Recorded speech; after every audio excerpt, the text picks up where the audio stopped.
Depression is the leading cause of disability in the world. In the United States, close to 10% of adults struggle with depression. But because it's a mental illness, it can be a lot harder to understand than, say, high cholesterol. One major source of confusion is the difference between having depression and just feeling depressed. Almost everyone feels down from time to time. Getting a bad grade, losing a job, having an argument, even a rainy day can bring on feelings of sadness. Sometimes there's no trigger at all. It just pops up out of the blue. Then circumstances change, and those sad feelings disappear. Clinical depression is different. It's a medical disorder, and it won't go away just because you want it to. It lingers for at least 2 consecutive weeks and significantly interferes with one's ability to work, play, or love. Depression can have a lot of different symptoms: a low mood, loss of interest in things you'd normally enjoy, changes in appetite, feeling worthless or excessively guilty, sleeping either too much or too little, poor concentration, restlessness or slowness, loss of energy, or recurrent thoughts of suicide.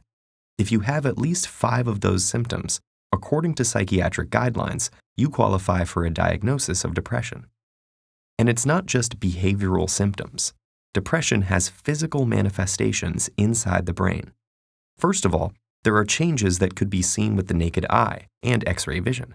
These include smaller frontal lobes and hippocampal volumes.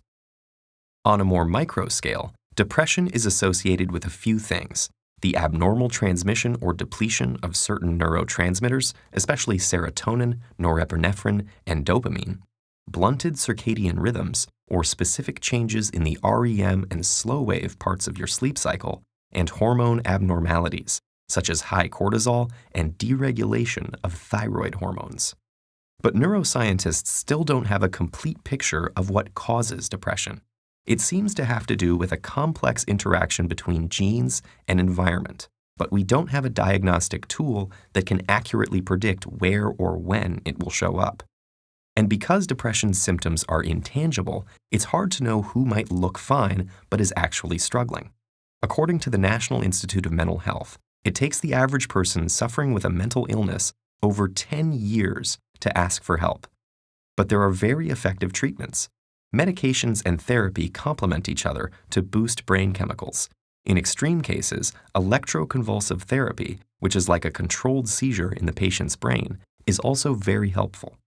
Other promising treatments, like transcranial magnetic stimulation, are being investigated too.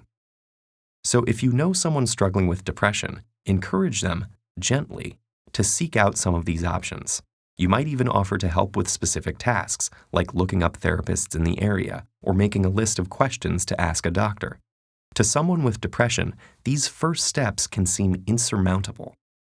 If they feel guilty or ashamed, point out that depression is a medical condition, just like asthma or diabetes. It's not a weakness or a personality trait, and they shouldn't expect themselves to just get over it, any more than they could will themselves to get over a broken arm. If you haven't experienced depression yourself, avoid comparing it to times you've felt down. Comparing what they're experiencing to normal temporary feelings of sadness can make them feel guilty for struggling. Even just talking about depression openly can help. For example, research shows that asking someone about suicidal thoughts actually reduces their suicide risk. Open conversations about mental illness help erode stigma and make it easier for people to ask for help.